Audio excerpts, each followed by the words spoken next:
right. Welcome to the Lockdown Podcast, WrestleMania Night 1 coverage edition. So what are your thoughts on WrestleMania, like the whole card, kind of in and of itself? Just kind of your overall thoughts of the whole show. I don't know. I know Rhea and Becky's match was pretty good. I love Motion and White opening up for Rhea for her theme song. That was badass. Yeah. Jay and Jimmy's match, it was all right. The ladder match was hell of a great. I'm glad they split up the tag titles. Yeah. And then Ray's match was okay.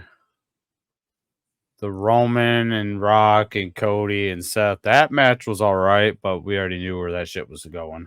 Yeah. And so, Because yeah, Rock is the boss. right, the final boss. I hate that gimmick, but Oh, it's stupid. and so we're just gonna kind of run the match card and then kind of deep dive into night 2 kind of predictions. So basically, night 1 kicked off with the women's world championship between Rhea and Becky. I thought Becky was gonna pull this one out. Obviously didn't happen. Rhea did retain. Um, kind of sucks, but I mean, I think Rhea being the champ is kind of like Roman being the champ. Without a title, what is she? So I think they're going to put on a title for her for a while. I would say at least till Money in the Bank. And then, in that near future, there's someone's going to cash in on her. I think Rhea's going to hold it for a while. Yeah. Now, so yeah, like you said about the ladder match was freaking intense. Oh, yeah. I mean, we've been talking about splitting titles for freaking ever. And that's pretty much all I really said as far as my own personal predictions. I was in the prediction video that I posted yesterday. Is more or less my thing was that they're going to split them up, and I feel like this was the best case scenario to split them up. And so now you have the new SmackDown champions, A-Town Down Under, Austin 3, Grayson Waller. I'm okay with that. I think they've put in the work. They've put in the work, and a big, huge, ginormous shout out to Awesome Truth for winning the Raw titles, and now R-Truth finally gets the dub at WrestleMania after countless losses. So big shout out to R-Truth and The Miz. So definitely, Yeah, he started crying when he won that. Yeah, I was definitely happy to see R-Truth get his come up, and then you could kind of see in the beginning of the match how they set up the titles that it was pretty much clandestine to split. Yeah. So I mean, definitely a good match. I would definitely say one of the better matches of the night. So now you have Rey Mysterio and Andrade versus Santos Escobar and Dominic Mysterio. I mean, good match, quite a bit of outside interference on both sides of the table, essentially.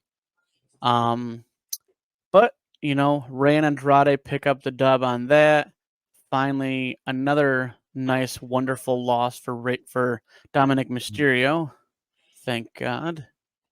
I don't know. I kind of talked about this a little bit in my prediction video. Was just kind of the fall of Judgment Day. In the sense of you can kind of see Dominic kind of starting to make decisions without really saying anything to anybody. You can kind of see in the background of the Judgment Day segments where he's kind of doing whatever he wants, and they're kind of sitting back there like, kind of, what are you doing, without saying what are you doing. Mm-hmm. Now I don't think the Judgment Day I don't think they're going to quite dismantle. I think in the next 6 months, I think Judgment Day definitely could dismantle. I'm gonna say probably maybe the next two pay-per-views, maybe. Yeah, I just think that. I definitely see Damien leaving. Well, and now that the tag titles are a non-factor, you know, there's nothing really holding Damian Priest there. Yeah. Now, I talked to somebody kind of on that, night, when I was doing Uber because I didn't watch WrestleMania till I got home, but, and kinda made the point that, Damian Priest was kind of lost in the shuffle before Judgment Day. And I think Judgment Day was a good thing for him, but I just think now that he's got his star power and he's got the Money in the Bank, I feel like it's time to, turn the page, and win a title because, I feel like he's fine as a singles competitor now that he's kinda developed his character more, his mic skills more, and stuff like that. Um, but again, we don't know. This is us speaking. Um, so, like, what are your thoughts as far as, like, Judgment Day kind of dismantling? If they do split, I'm kind of hoping Damien and Finn kind of stay together. But I could Mhm. see Dominic Mysterio and Rhea being together, maybe. Yeah. Or Dominic and what's his name? JD. JD. Yeah. I just think there's a lot of moving. I'm hoping Damien goes his own way, just by himself. Yeah, He there's just doesn't a need lot of them. moving. Yeah, there's just a lot of moving parts in Judgment Day right now because JD's not winning. Dominic's kind of starting to do things with Santos and Legado del Fantasma and kind of pushing towards with them, and everything. So I feel like there's cracks. There's cracks in the Judgment Day. You know, I think JD honestly will get released in the next round of releases. I think JD is gone. Yeah, Um, he's not doing as much as he did in fucking NXT. yeah, and I mean, and what's funny too is That's WWE for you. yeah, They bring people up and they don't use them very well. yeah, and I think that's the They thing use is too is a lot of NXT, they really only work in NXT. You know, at least kind of the current branding of NXT. I just feel like some wrestlers, you don't really have a lot of larger than life wrestlers in NXT. I mean, really the only one that, comes to mind that's supposedly gonna get, the team's gonna get brought up, and that's Braun Breaker and Baron Corbin. And I honestly, Oba Femi, I don't know if you've watched NXT, but Oba Femi, dude, this is a big dude. I mean, he's not obviously as big as Omos, but like the dude's pretty good, and I kind of look forward to. what's his name at Stand Deliver? Did he end up keeping his NXT title? I feel bad that I didn't even really watch. Uh, I was trying to watch a little bit of it when I was at work. yeah, I have to look. I feel bad that I really didn't actually kind of watch. Stand and Deliver, not in the sense of I don't care. I probably will still go back and watch it. Oh, same Um, here. but yeah, we'll just kind of stick to the task at hand, honestly. But yeah, and so then outside of the obviously okay, Ray and Andrade win. Now you have the Usos facing each other, which you kind of I don't know. I picked Jay out the gate just because I don't think Jimmy. He's he might be the older by 5 minutes brother, but he is not main event Jey Uso. And I think No, no. if you're gonna keep pushing main event, the main event Jey Uso, you need to have him in the main event. So I think this is just turning the page. Maybe I don't think they'll get back together. I don't think that there's anything happening because Jay does not need Jimmy. Jimmy is basically riding the coattails of the bloodline. his solo is essentially more important than Jimmy. But Yeah, I thought that match, for being a brother versus brother match, it could have been a lot better. To be honest with you, I think the only best brother versus brother match in history would be Brett and Owen Hart. They yeah, actually went a lot longer than Matt and Jeff, and then Jay and Jimmy. yeah, and I think that like night one has had 7 matches, so like you could obviously read into the fact that it was literally like a 4.5 hour show, and so I think they could have taken away from the time frame of the Roman and Rock match, but and maybe give them more time because they definitely rushed the next match, which was Bianca Belair, Naomi, and Jade Cargill versus Damage Yes. Control, Dakota Kai, Asuka, and Kairi Sane. That match couldn't have been more than 10 minutes, which is really disappointing for not only the fact that they're females, but it's WrestleMania. Yeah, it could have been a lot. It could have been a little bit more longer to show everybody their talent and what they can do in that ring, Well, and show what Jade, whatever her name is, Jade Cargill. yeah, what she can do. She's Yeah, a beast. I was just very disappointed, in regards to that. I just, they didn't give him enough time. Now, the next match, though, they gave ample time, and it was a banger.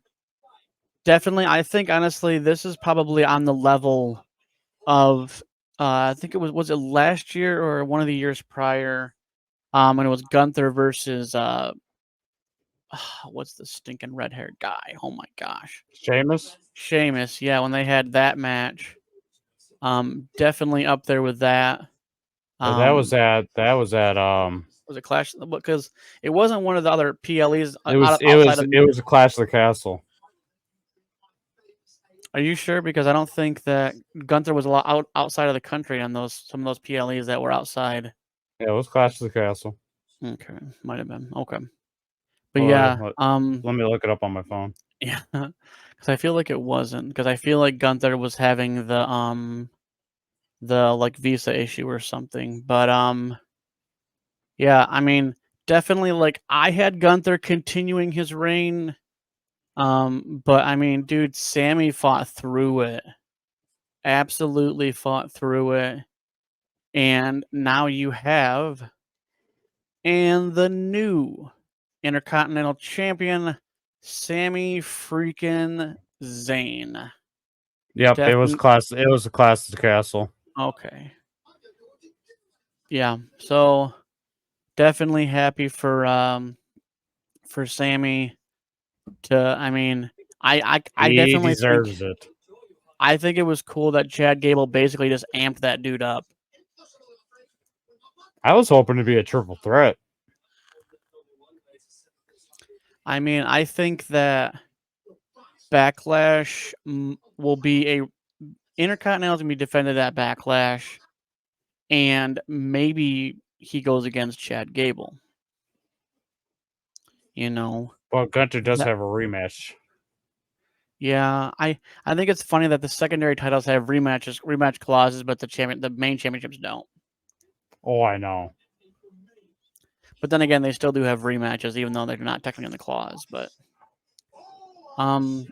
so you have the final match of the night. You have the final boss, Rock, versus the Tribal Chief, Roman Reigns, versus Seth freaking Rollins and Cody Rhodes. And, we held out hope. We held out hope for the match to just be a clean victory or loss. And with all the Rock's, chairman pull from TKO, just made the match a complete clusterfuck. And they're battling outside and all this other stuff, and Rock's just telling the ref all this stuff, and it's just like you could have had a clean match. You could have had a clean match, and you didn't. That's not the Rock of old, not one bit. So now we're gonna, here comes night 2 and Bloodline Rules. Now, we've all seen the videos all over YouTube, all the different, rumor podcasts or rumor YouTubers and stuff. Basically, kind of the Easter egg of Stone Cold and or John Cena possibly helping Cody win. But John Cena did say he is on the WrestleMania. He will be at WrestleMania. He says he's not telling people why he's going to be there and what for. Yeah. Yeah. So, I mean, I feel like Cody's going to finish the story. He has to finish the story. Otherwise, this whole thing is just for nothing. And you're going to lose thousands of WWE fans if this shit goes the way it goes. Oh, yeah. If they give Roman, let Roman keep that title, everybody's going to go be pissed. It would just be stupid. And I, and we don't know who Damian's going to cash in on if he cashes in. So it's really, really difficult to pontificate and really think who could he who should he, would he, or could he cash in on? Because there's so many possibilities, because you have both championship matches tonight, and you have, it could go either way, because they're always talking about Drew carrying into the next phase of being a champion or whatever. But I mean, they've also been saying there's going to be a possible shakeup. And so maybe Drew wins, holds it, goes to Monday Night Raw, brings it back, and loses it, so he can get his championship win in front of a live crowd, which just deserved. Yeah, he does. He led us through the pandemic era. You got to give respect where respect is due for all of WWE, all the wrestlers, all the producers, everybody. We survived, and we still got wrestling during that pandemic era. So definitely shout out to WWE and everyone affiliated. And definitely Drew McIntyre that carried for the pandemic era. Say, he carried WWE on his shoulders for that whole time. So now we're gonna kind of run our own predictions here. I got the match card. I don't know. I know it's fairly accurate. With 6 matches. From the multiple sources I looked at, it's going to be Seth and Drew. Opening first match. What is your thought on that match? Like, who's leaving? They're both hell of a good wrestlers. They both can get the audience on themselves. But I'm going with Drew McIntyre. He deserves it. He's held it for the pandemic, and he's one hell of a good WWE champion. Seth Rollins just needs a break. His body's banged up. He just needs a nice, good long vacation for a little bit. Yeah. And I definitely agree as far as Drew. And I just this is just my prediction is, okay, Drew wins. Seth's not going to win. There's no way he's injured. He needs to heal up. Not a bad way to exit for a couple months and recuperate. And so I have Drew winning as well, but I have Damian cashing in. I have him cashing in on Monday. But he's cashing in the next 2 weeks. I mean, Monday like tonight or Monday would be prime. So, yeah, definitely he'll be the champ for 24 hours, we'll call it. Oh yeah. So, totally agree. I mean, he's the 24-hour champ, right? Like R-Truth. So the next one was they said was the Pride, which is Street Profits and Bobby Lashley versus the Final Testament, Karrion Kross and AOP. I have honestly like being that it's a Philadelphia street fight. I think that Final Testament is going to win this just based on the fact that AOP are monsters. Oh yeah, and And they would seeing them in person, they are some big boys. and in that promo, that whatever you want to call it, segment promo, I don't even know what you call them nowadays. But and you had Karrion Kross basically just like Karrion Kross is amped. Like I am honestly loving this version of Karrion Kross, dude. Like the dude is just angry. He's just ready to go. I feel like they finally let him hit his stride. And I think putting him with AOP and and having this faction that is stable, I think was the best case scenario for both AOP and Karrion Kross. So I agree. I'm putting in my chips on Final Testament winning that. Um I so am now I'm with you on that 100% because that team is good, but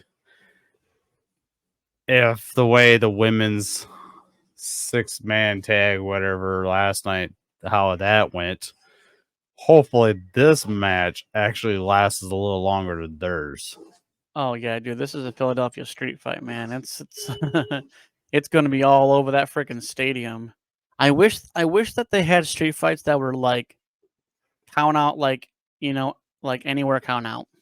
I think that'd be more fun. But then having it could be a street fight, but you have to also have to finish in the ring.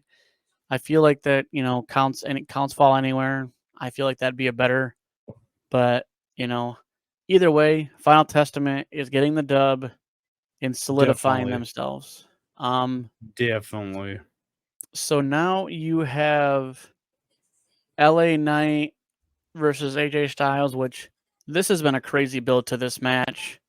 Um, definitely I would say we've had a good at least 4 months brewing on this match. Um, going back and forth and actually getting into brawls, hitting with chairs, freaking hiding, being the cameraman. Like, dude, like that was such a good like segment though. Like when LA Knight is like dressed as a cameraman with like a wig and like a mustache and like a WWE Yeah, like collared that, shirt and stuff. Like that was funny. that is some grade A genius.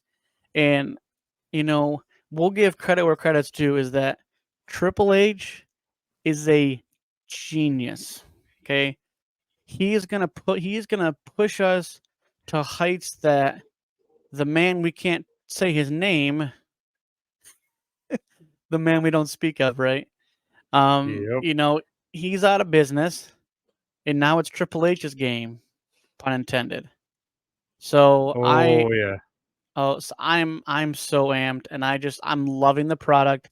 I'm loving the production value. I'm loving like the little backstage segments, like following him out of the ring and following him out of the arena and all this stuff. Like it's just so more entertaining now because you're seeing them like leave the back, but then you're kind of seeing them go back there. So you kind of get to see what Gorilla looks like essentially live. Um, and so yeah. So, who do you have? LA Knight and AJ Styles. This Oh, one's tough to call, man. Like I'm going with LA. I'm big fan of both of them. You're gonna go with LA Knight. I'm going with AJ Styles, the Ooh, so phenomenal we one. we have a wager. We have a wager. Mm-hmm. Going for AJ Styles Uh, all the way. I He's I just phenomenal. but I think he's becoming a put over talent now though. So I I could think kind of see that. he's gonna push LA Knight even further up the card. Just because AJ Styles is old. I mean, he's not terribly old, but he's not young. I think And he's he's in been his 40s. yeah, I mean, he's been in this business for a long time. I feel like, because he was all of a sudden gone because of, you know, whatever the bloodline and stuff like that when that segment or whatever and he's been, kind of on the shelf, not really been as consistent. Like we've seen more of the Good Brothers and Mia Yim than we have AJ Everett, and then when he came back, kind of very heelish. And obviously LA Knight is a face, so it's it's kind of that perfect storm. Like, I wish there was like an actual like a stipulation on their match. Like, I feel like that would have been a better street fight. Oh yeah, I totally agree. They could have had the Bobby Lashley and Street Profits and Final Testament as just like a tornado tag or something. But yeah, no, dude, LA Knight is on the rise. AJ's is kind of at plateau, so we'll definitely see where that pans out. So now we have the triple threat: Logan Paul, Randy Orton versus Kevin Owens. Definitely think that I don't think Randy needs a title. Logan needs to lose the title. So I'm basically putting my stock in Kevin Owens on this one. I'm going with Randy. Either way, I want Logan to lose. So that's the shoe-in. That's the facts. We all like SmackDown has enough part-timers. Mm-hmm. So now that we're gonna have consistent tag titles, now we need to go back to the consistent US title. And if Cody beats Roman, then obviously he'll go to SmackDown. And so, I feel like you're going to bring a lot more consistency to SmackDown if Roman drops the title to Cody. We have new just SmackDown tag team titles, and then you can have Kevin or Randy. Really doesn't matter. Anybody but freaking Logan. To bring back the relevancy to the title. Bring back the United States Open Challenge, stuff like that. Yeah. So now you have Io Sky versus Bailey. Man, like Io Sky really hasn't been doing much of defending the title, and I feel like Bailey would. Oh yeah. And so, I'm putting my stock in Bailey just purely on the sense of that Io Sky doesn't really defend her title. And even when she does, there's, interference and stuff. And I hate factions that will basically defend their champion to the T. Like, there's too many factions that are doing that. There's not too many factions in the sense of like, okay, we got plenty of like tag teams, plenty of groups of people. It's just we're all sick of it. We're all sick of the outside interference on every freaking damn match all the time. Like, we can't even have good, clean matches anymore. It's to the point where can't. It's to the point where we're just waiting for something to happen. Like, I don't understand. Like, why? Why? Is the $1 million question. So, I'm taking Bailey on this one. I'm going with Bailey too. She deserves it. Now the headline of headlines: Roman versus Cody, Bloodline rules. This one we could probably talk for 20,000 hours on. Like, Cody's finishing the story. I don't care in what capacity. I don't care what outside interference happens. Cody's finishing the story. He was supposed to finish it last year, essentially. So they kind of changed things last second with that.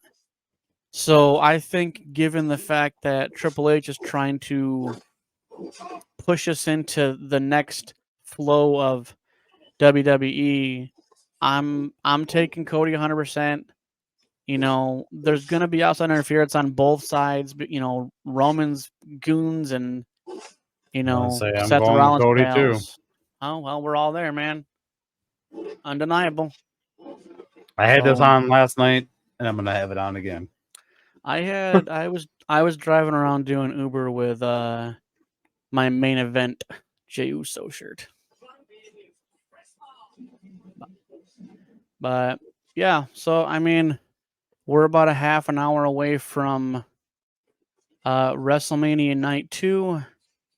Yeah. So, we'll. I mean, are you able to come back tomorrow to cover night 2?